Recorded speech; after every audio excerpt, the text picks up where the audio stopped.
Assalamualaikum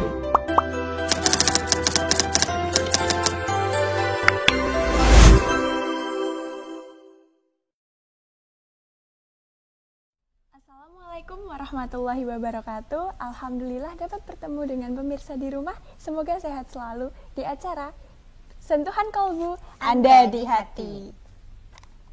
Ya, jadi Teh, ini kan kita udah masa new normal ya. Jadi otomatis udah keluarga di rumah, kita sering bertemu keluarga kayak gitu.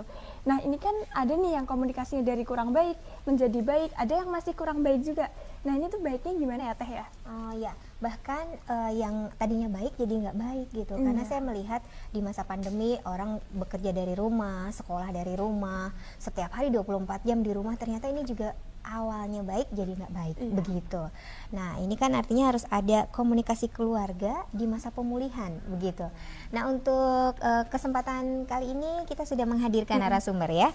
Narasumbernya yaitu Dr. Adib Sofia SSM Hum. Beliau adalah salah satu pengajar di UIN Sunan Kalijaga, di mana kita akan mengorek mengenai komunikasi keluarga di masa pemulihan pandemi. Karena ya tadi new normal, saya sih lebih kepada bagaimana kita beradaptasi dengan kebiasaan baru ya. Dari beberapa bulan punya kebiasaan baru lagi, terus mau normal kembali tapi juga nggak normal seperti dulu gitu ya. Assalamualaikum Bu Adib. Waalaikumsalam warahmatullahi wabarakatuh. Wow, cantik banget ya, pinky. Jadi ini pinky woman ya.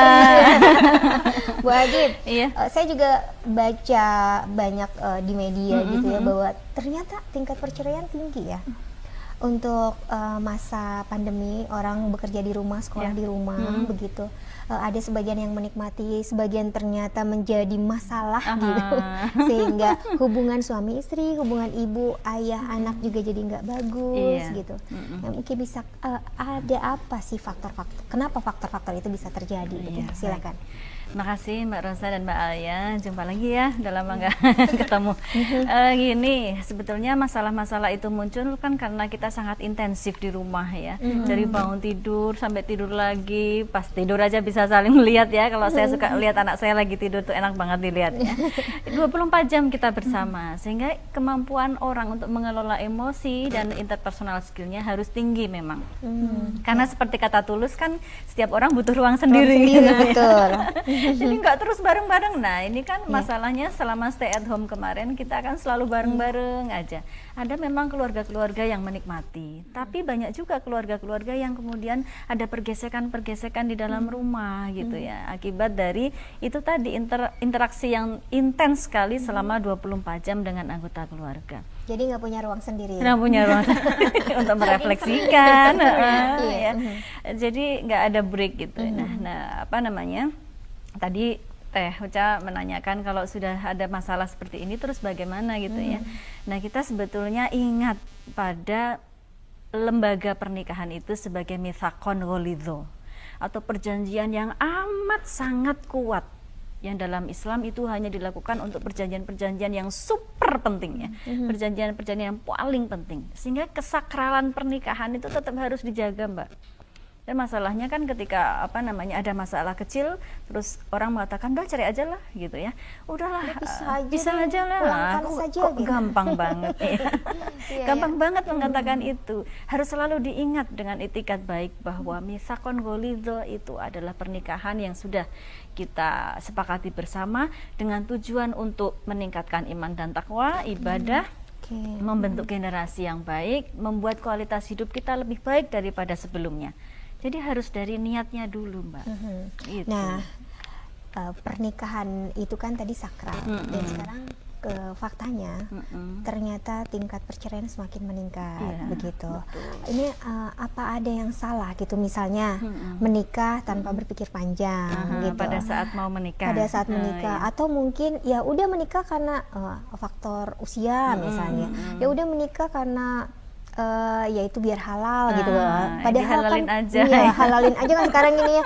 Bang, kapan halalin gitu ya. Aduh, kok gitu banget setelah menikah itu panjang banget. Nah, mungkin gitu. Ini persiapannya juga harus diperhatikan. Betul gitu. sekali. Apa yang harus diperhatikan sebelum kita masuk? Sebelum. Ya, kan harus dikuatin dulu ya. Betul. Dari tujuannya tadi, soalnya tadi kan tujuannya coba.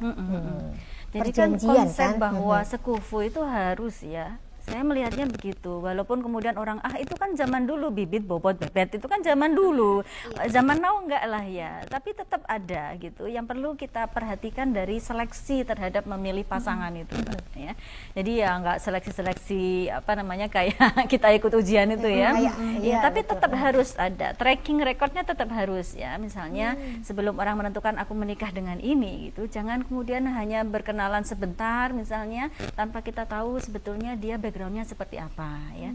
Kemudian dia itu memiliki tujuan hidup yang jelas atau tidak. Memang harus komunikasi walaupun mungkin lewat perantara ya, atau tracking. Zaman sekarang kan untuk tracking lebih enak ya, ada jejak digitalnya ya. Tanya-tanya dengan temannya dia itu seperti apa ya.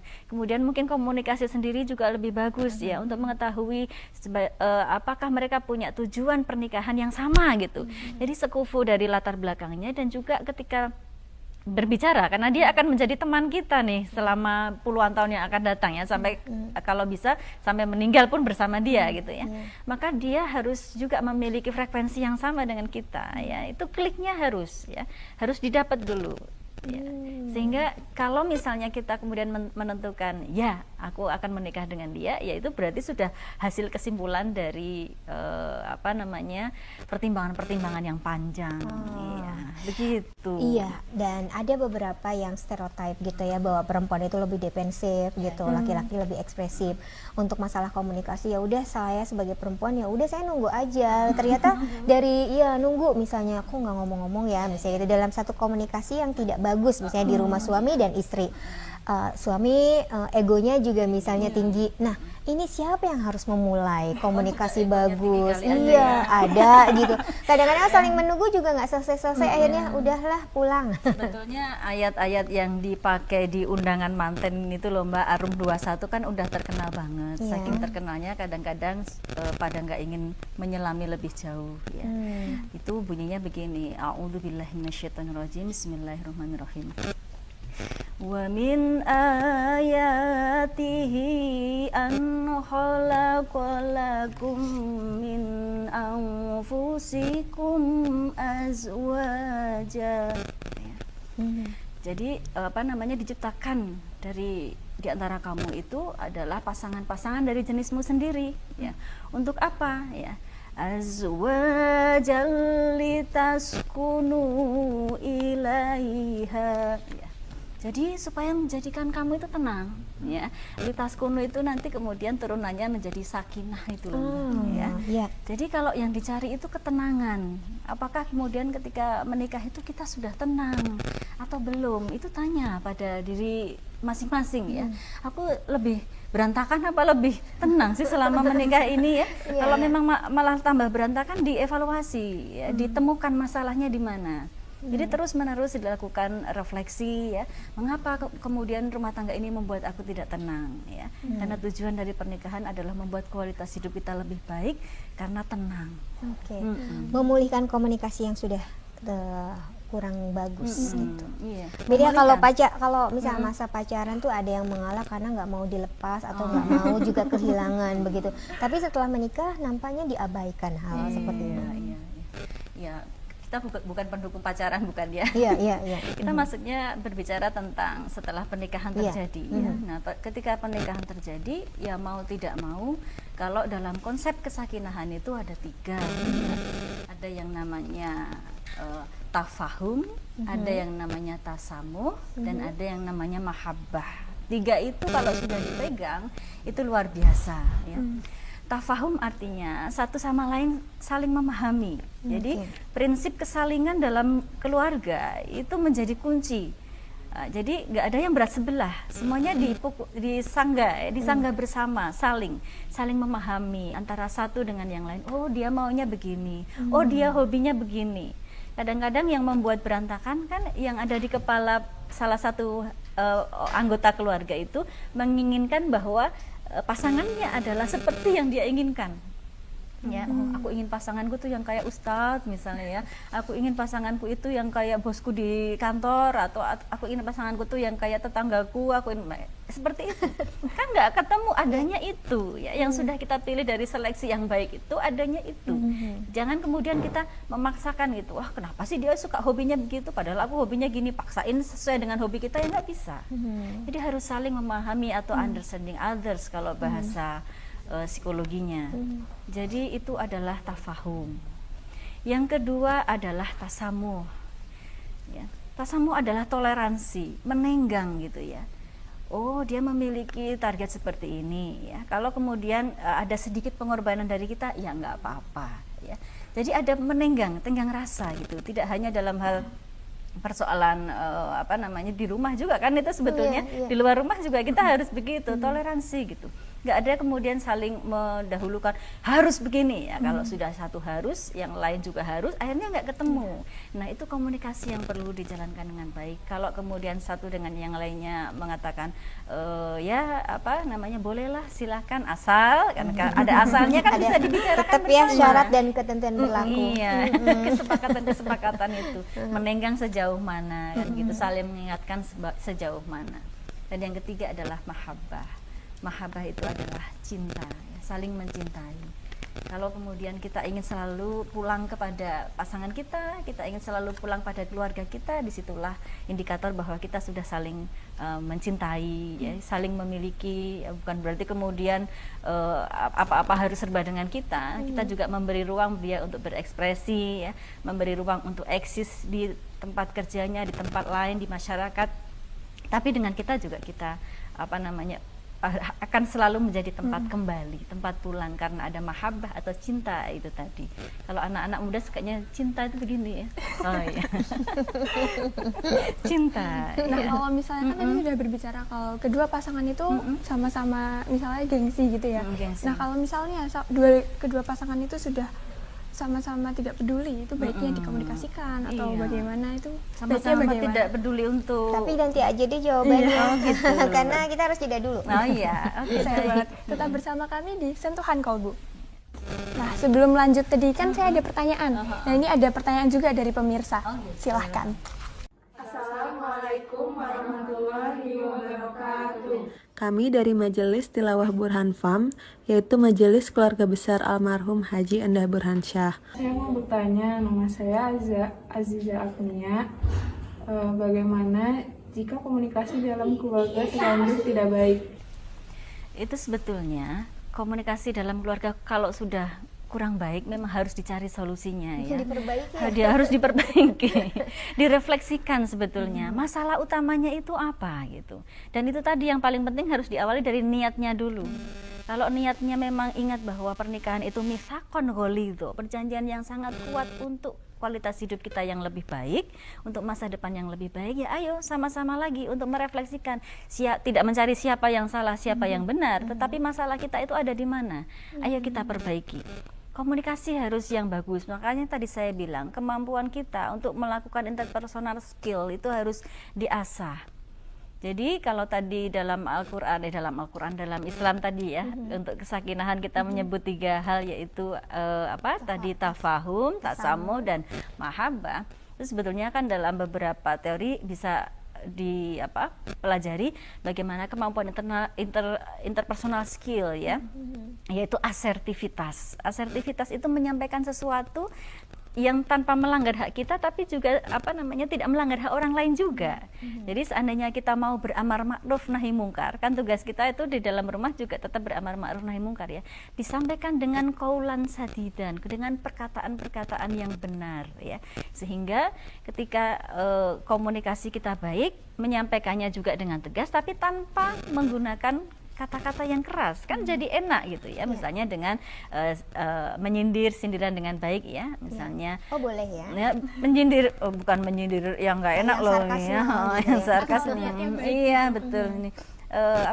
Kok lama ya nggak lihat sholat duha misalnya ya, atau hal yang lain ya.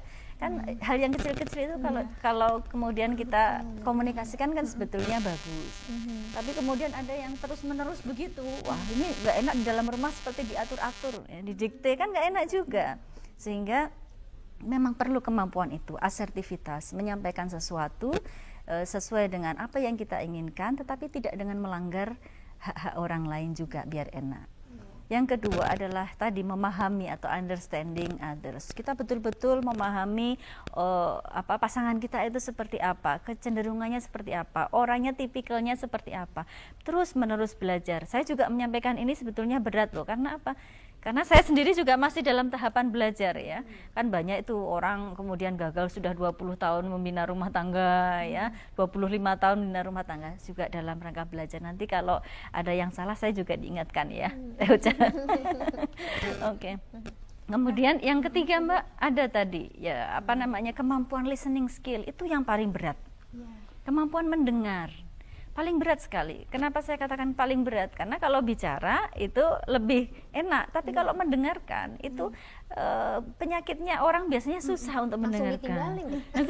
Ada yang ngomong ditinggalin gitu ya. Telinga kanan keluar kiri. Iya, artinya kemampuan ketika pasangan kita bercerita, kita menghargai, kita melihat ya, kita memberikan feedback atau kita memberikan komentar-komentar balik ya, bagaimana memberikan komentar yang tidak menyakitkan, itu termasuk dari bagian dari listening skill. Jadi harus belajar juga bagaimana kita memiliki kemampuan interpersonal yang baik. Gitu Mbak. Kalau udah terlanjur itu tadi lo pertanyaannya. Memperbaiki. Jadi harus ada usaha untuk memperbaiki, tidak langsung solusinya udah kita selesai aja begitu ya. Gitu. Nah, kalau misalnya kan tadi sudah ada niat, terus memahami. Nah, kan ini juga harus saling mengalah ya. Kan kita sebagai manusia, kadang juga kayak, aduh kok ngalah terus, kayak gitu. Ini bagaimana baiknya, atau niat di awal, atau bagaimana? Dikomunikasikan Mbak, cari timing yang tepat untuk bisa mengkomunikasikan. Cari timing itu juga butuh kemampuan ya. Jangan lagi lapar, jangan ketika lagi capek gitu, jangan dalam situasi yang nggak ada konteksnya. Mungkin dari konteks dulu ya, yang namanya komunikasi kan terbangun dari konteks dulu ya. Kita misalnya mengambil tema film dulu ya, kita ngobrolin dari film dulu, masuk ke situ, kalau kita gini gitu. Jadi mulai menerimanya dengan enak. Komunikasi yang bagus dulu Mbak ya. Jadi harus belajar teori komunikasi, teori psikologi benar-benar. Walaupun kita nggak belajar itu, tapi tetap belajar dari kehidupan juga. Ya, berarti kita harus selalu mengkomunikasikan segalanya. Nah, ini ada pertanyaan lagi dari pemirsa di rumah. Silahkan. Assalamualaikum, saya Rina ingin bertanya, bagaimana jika ada perbedaan generasi di dalam keluarga? Oke, pertanyaan yang kedua ya Mbak. Bagaimana kalau dalam keluarga itu ada perbedaan generasi ya? Mungkin itu seperti keluarga-keluarga yang anaknya banyak itu Mbak. Misalnya ayahnya sudah tua gitu ya, ibunya, kemudian anaknya yang sekarang ini anak milenial yang lahir misalnya ya. Atau mungkin ada situasi lain yang mengharuskan begitu. Mau tidak mau orang tua harus belajar bagaimana menghadapi generasi yang berbeda dengan dirinya.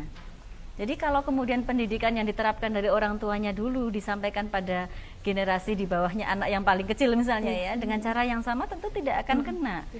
Iya, oleh karena itu yang saya sampaikan pada beberapa waktu lalu harus dipakai. Bagaimana kemudian orang tua ini bisa berkomunikasi dengan generasi milenial itu. Ingat bahwa generasi milenial itu nggak suka digurui, ya. Makanya kalau sini kamu, saya panggil, kamu memiliki beberapa kesalahan, yaitu 1, 2, 3, jangan begitu lagi ya, itu sudah tidak bagi mereka. Karena bagi mereka yang terpenting itu adalah contoh atau teladan ya. Nah itu sebetulnya orang tua mau tidak mau harus terus belajar bagaimana kecenderungan-kecenderungan dari setiap generasi.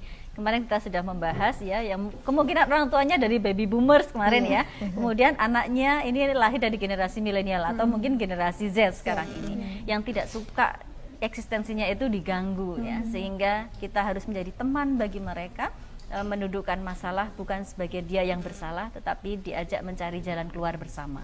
Itu Mbak Alia dan Mbak Rosa. Oke. Baik, kita lanjutkan kembali bagaimana komunikasi keluarga di masa pemulihan pandemi. Pandeminya masih ada, tapi kegiatan sudah mulai dilakukan kembali. Artinya juga ada yang shock juga nih dari di rumah, terus keluar lagi. Belum lagi harus memperhatikan beberapa yang sesuai dengan protokol kesehatan. Ini juga kalau tidak pintar menyampaikannya gitu bisa jadi tersinggung, baper dan lain sebagainya. Ya, dalam masa pandemi memang kita perlu mengolah rasa dengan benar ya. Nah, ketika sudah kembali ke luar rumah, tetap kemudian yang menjadi otoritas utama adalah keluarga. Ya, misalnya nih kita harus beraktivitas di luar rumah nih, tetap kita komunikasikan di sana nanti aku akan bertemu dengan ini. Insya Allah nanti akan jaga jarak, akan pakai masker dan sebagainya. Harus terus komunikasikan. Nah, persoalan kemudian jangan ke sana karena berbahaya dan sebagainya. Ini memang otoritas keluarga, Mbak. Ya, misalnya nanti ketika ada sekolah tertentu yang mengharuskan siswanya masuk ya, tanpa ada protokol yang jelas, ya jangan, keluarga jangan, karena semuanya itu memang otoritas dari keluarga untuk menentukannya. Saya kira komunikasi antara ayah, ibu dan anak yang terus menerus selama masa pandemik ini bisa menjadi momentum untuk selalu mengatakan tentang apa goalmu hari ini, mau pergi kemana, tadi di sana ngapain aja ya, kemudian tadi kamu dapat apa, dan komunikasi terus menerus, insya Allah keluarga itu bisa mencapai goal-goal harian, goal-goal mingguan, goal-goal bulanan yang terukur, dan sehingga tujuan keluarga kita tadi yang sakinah mawaddah warahmah tadi untuk membuat kualitas hidup kita lebih baik dapat tercapai. Baik. Alhamdulillah ya, jadi kita sudah tahu kita harus punya niat yang baik, lalu kita harus saling memahami, kan ini namanya juga keluarga ya, dan kita juga harus saling toleransi satu sama lain agar komunikasi ini tetap baik dalam keluarga, apalagi kita kan udah 24 jam ini hampir sama bareng-bareng sama keluarga. Mbak Arum 21 jangan dilupakan. Iya. Kita masih ada waktu lagi untuk komunikasi di kebiasaan baru begitu ya. Ada sekolah yang sudah menjadi tidak daring lagi, tapi mestinya orang tua masih sudah khawatir. Ya. Ini komunikasinya tidak hanya antar keluarga juga, berarti kan juga keluar dan memahamkan kepada anak, takut-takut nanti anaknya juga kalau nggak boleh, dia nggak punya teman, nggak punya lagi dunianya. Bagaimana ini untuk bisa memastikan baik kalau semua? Kita melepas anak untuk ke sekolah, ada beberapa syaratnya ya. Yang pertama, kita pastikan bahwa di situ zero case. Zero case itu artinya di sekolah itu nggak ada kasus, ya. Baik itu sekolahnya, lingkungannya, maupun gurunya, dari tempat asal gurunya, dari tempat asal siswanya, karyawannya, semuanya zero case. Baru kemudian kita lepas deh untuk hidup di luring ya, untuk sekolah secara luring. Kemudian yang kedua, protokol-protokolnya masih pakem ya, seperti pakem. Jadi ada cuci tangan, tidak saling meminjam, kan ada tuh sholat duha bersama ya, sajadahnya bersama, namanya anak juga pasti lari-lari bersama ya. Kalau bisa sekolahnya tuh sebentar saja untuk menjawab kebutuhan sosialisasi anak. Karena sebetulnya lewat daring kan semuanya sekarang sudah bisa. Bahkan kalau dari generasi Alpha dan generasi Z yang native dalam teknologi ya, mereka sangat menikmati loh dengan suasana daring ini ya. Saya buktikan pada anak saya itu nggak suka matematika, tapi ketika versi daring seperti ini jadi suka, malah nilainya jadi bagus karena ngikutin YouTube. Kemudian di bawahnya kan ada lagi situs-situs yang lain. Jadi untuk anak generasi Z dan generasi Alpha yang native teknologi, mereka sangat menikmati, sehingga kalau itu di dalam sekolah ya sebentar saja untuk kepentingan sosialisasi mereka ya. Kemudian juga nanti yang masuk jangan banyak-banyak, yang masuk separuh aja jadi dulu, bisa biar bisa berjarak ya, gantian strategi, pagi, siang, sehingga kita sebagai orang tua merasa aman untuk melepas anak setelah pandemi ini. Sayang banget ini waktunya sudah mau habis. Ya, jadi kita sebagai keluarga harus tetap berkomunikasi satu sama lain, saling toleransi, mengalah kayak gitu. Nah, semoga pemirsa di rumah dapat mengambil hal yang baik dari pembicaraan kami hari ini ya Teh ya. Iya, betul. Ya, terima kasih pemirsa di rumah tetap bersama kami di Sentuhan Kolbu, Anda di Hati. Wassalamualaikum warahmatullahi wabarakatuh.